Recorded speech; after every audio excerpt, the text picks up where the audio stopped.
Welcome to my latest edition of the Tell Like It Is radio podcast. I'm your host, Ro Clark. And on today's podcast, I want to talk about LeBron breaking another record. Mayweather wants to buy an NBA team, and the big baller brand, LaVar Ball, releasing his son's first signature shoe. So one thing I want to jump into pretty much is the LaVar Ball situation and Lonzo Ball. So I discussed on my previous podcast how he sat down. Everyone know by now. He sat down with Reebok, Nike, Under Armour. Y'all told him no. So I follow Lonzo Ball Twitter account, and he announced that he was going to drop a shoe at a certain time of the day. So by the time that I seen it, pretty much the shoe already been dropped. Harry announced it, and I saw the shoe. Now a lot of people are being harsh on him, talking about they're a 2K generic shoe. They're a fake Kobe, blah, blah, blah. So to everyone who's hating, how about you guys come out with a shoe, with your own signature shoe, and see how well it does, and you set your price, and you sit here and you take the criticism. But before you even take the criticism, just start your own brand. Come out publish your own shoe, and then talk. Before you sit here and criticize another man hustle, another man trying to feed his family, and just a black man just going against the odds, period. I don't like the price. I don't like how the shoe looks. So don't buy it. The shoe's not for everybody. That don't mean that people out here can't afford the shoe. People in LA can afford the shoe. Celebrities going to afford the shoe. They're probably supporting this man while everyone else is sitting here hating. I'm supporting this man. Maybe if I become wealthy, or I just have $500 throw out the window, I might buy a pair just to support, because that's what I do. I support. I don't hate on no other man's grind. None of that. I want to see everyone do well. I want to see everyone live their dreams, because I'm gonna do mine. I'm gonna do me. And I don't expect nothing from nobody, but I would appreciate for people to spread the love for the things I want to accomplish for myself and my family, the things I do. So I'm not gonna never talk down on a man that's sitting here trying to do good for his family, and especially going against the odds. And now, depending on how good of a rookie season Lonzo Ball has, how good of a follow-up season his sophomore year, how good that is in his third year. If he has a solid rookie season, a better sophomore season, and a great solid third year, bro, his shoes are going to sell. And I did the math. Like, even if he sells 10,000 units, that's 4 million. 50,000 units, that's 20 million. 100,000 units at 400, that's 40 million. 200,000 units is 80 million. And of course, that's not going to happen overnight, over a period of 12 months. This kid is an NBA prospect. He's a top 3 draft pick. He's going to get the money back. So what if he has a $5 million net worth, $6 million, whatever? Bro, come on now. Let's be real here. Let's be real. Stop the hating. Spread the love. Once his son plays, yes, his fan base will grow. See, right now, I'm looking at it like, or maybe everyone else is too, but these shoes for that player, for that type of player, we didn't see this guy step 1 foot on the NBA court yet. We don't know how he's going to play out. But if he come out his first game, drop 25 plus and stuff the stat sheet, next game, same, man, come on now. I'm going to just leave it at that. I'm going to just say we're going to sit back and watch this whole thing play out. But much support for the Ball family and LaVar Ball for taking a stand and standing up for what he believes in and getting the wheels going. This man just dropped a signature shoe, man. A lot of people dream to have a signature shoe. Let's move on. Floyd Mayweather came out and said he wants to buy an NBA team. Floyd, you're talking to the right man. And Magic Johnson has a movie theater. He sat down around the Dodgers office. He owns the Dodgers. He sat in the Lakers front office around the guys, and now he's gonna be running the Lake Show next year. So he's talking to the right man. So my question to my listeners: what team and what organization will Floyd be able to turn around? What organization do you see Floyd fitting in and turning around? And will he be a successful NBA owner? Move on. LeBron James breaks another record. LeBron is number 2 in the playoff scoring after passing Kareem Abdul-Jabbar. After scoring his 25th of his 39 points overall last night against the Toronto Raptors in the semi-conference playoff basketball game. Well, I mean, I'm a huge LeBron fan, so I'm going to just keep this short and brief. We all witnessed his journey to greatness and success. From the Game 5 in Boston to where, I'm just naming his adversity. The Game 5 in Boston to decision, to him looking like a clown with his hands on his hip, losing to Dallas, and NBA Finals that first year with the Heat. But after 14 seasons and watching this man grow and evolve into the man, the player he is today, he's still playing elite basketball. From driving a Hummer in high school, from turning down $10 million from Reebok, he lived up to the hype. Coming out of high school, a kid from Akron.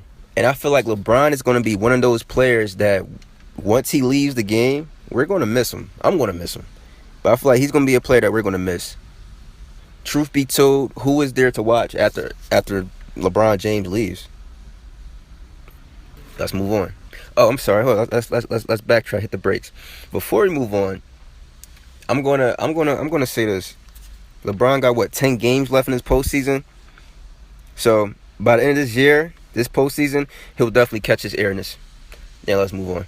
The Chicago Bulls are thinking about exercising their $13.4 million rights for Rajon Rondo. Well, all I'm gonna say about that is, well, duh, you should do it.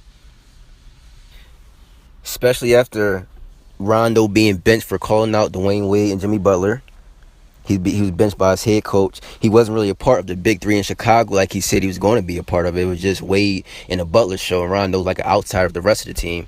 You guys owe him this money. I mean, you guys saw the difference he made for the team once he got hurt in the first round against the number 1 seed in the East. So what is there to think about? Do it. Let's move on. I posted the news on my Facebook account yesterday. Tony Parker will no longer be available for the remainder of the postseason. San Antonio Spurs, it's going to hurt a little bit, but at the same time, these guys still have Kawhi Leonard, and they still have LaMarcus Aldridge and Paul Gasol once they decide to step up and show up. But Jonathan Simmons is still an X factor. I'm sorry, Kyle Anderson is an X factor, but Jonathan Simmons will definitely step up. The Spurs will be fine without Tony Parker. And on the bright side, hey, I would definitely be on, if I have a Spurs management in front office, I'll definitely be contacting Chris Paul. Hey, can you see yourself in San Antonio next season? Why not? Move on.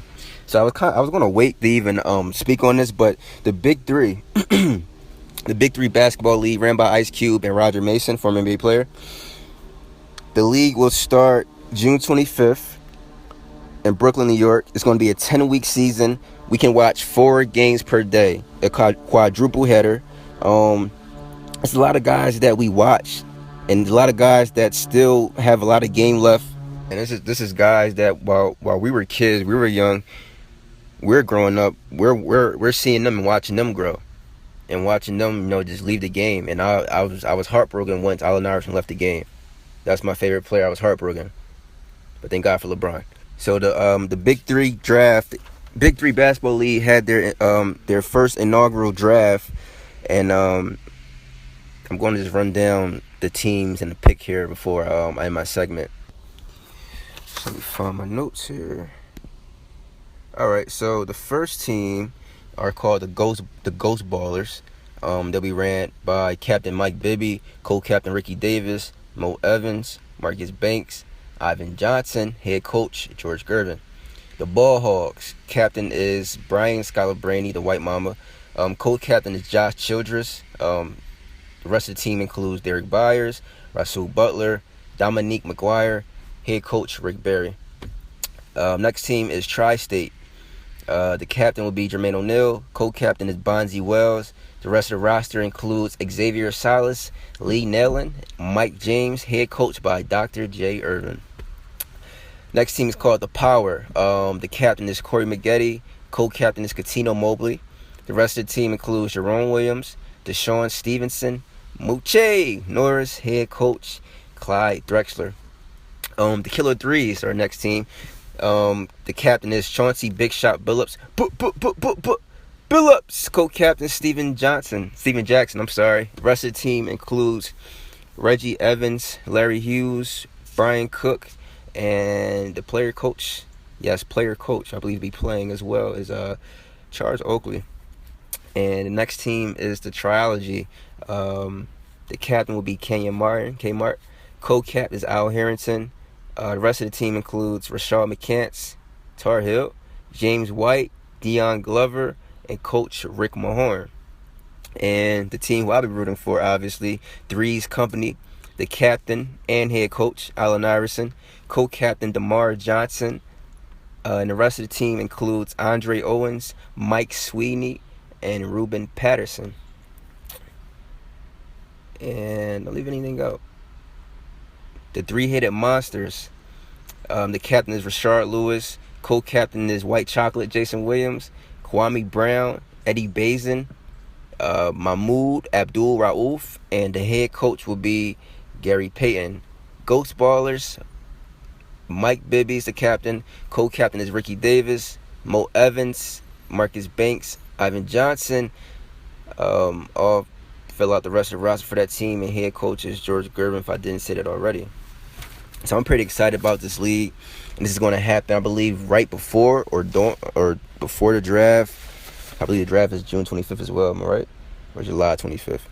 But right after the NBA Finals, this is going to take place, and it's going to be good basketball to watch. Get to see some of our favorite ballers, guys that paved the way for the guys that's in the league now, and I mean, I'm pretty psyched about this league, man. I'm pretty excited. You want to see 4 games a day, half court, so it's not the wear and tear on these guys. For a 10-week season, it's going to be great, man. And I just pray that this will be a successful league, and if they can get Ice Cube, said he's trying to get Ice Cube and Allen Iverson are trying to get Shaq and Kobe to join. But this is going to be great, man. I feel like they're going somewhere with this, and this would be a league that's going to go a long way with players who retire. And one thing I want to mention in this segment before I get out of here, live WNBA teams will be live streamed via social media, and this is huge. I feel like a lot of people sleep on the WNBA. I'm a huge fan of Maya Moores. I'm a huge fan of Skylar Diggins. And I am a huge fan of Kelsey Plum. She's the number 1 overall draft this past WNBA draft for the San Antonio Stars, left-handed 5'8" guard, and her game reminds me of Tim Duncan, yeah, right, of James Harden. So if you don't know who this girl is, I think she's going to take the league by storm. She's Rookie of the Year, and I got her averaging about 25 points. Thanks for listening to my latest segment of the new Tell Like It Is radio podcast. Please be sure to like, listen, comment, and share. And also, please be sure to check out www.rockoutsportsSD.com. And please be sure to visit BakerHoops.com. Baker Hoops is a premier AAU club and basketball training company. They understand that an athlete's mind, body, and spirit all have to be in agreement to produce ultimate results. They know how to get this done. Check them out at www.bakerhoops.com for more information. With that said, I'm Ro Clark, your host. I'm out. Thanks for listening. Be blessed.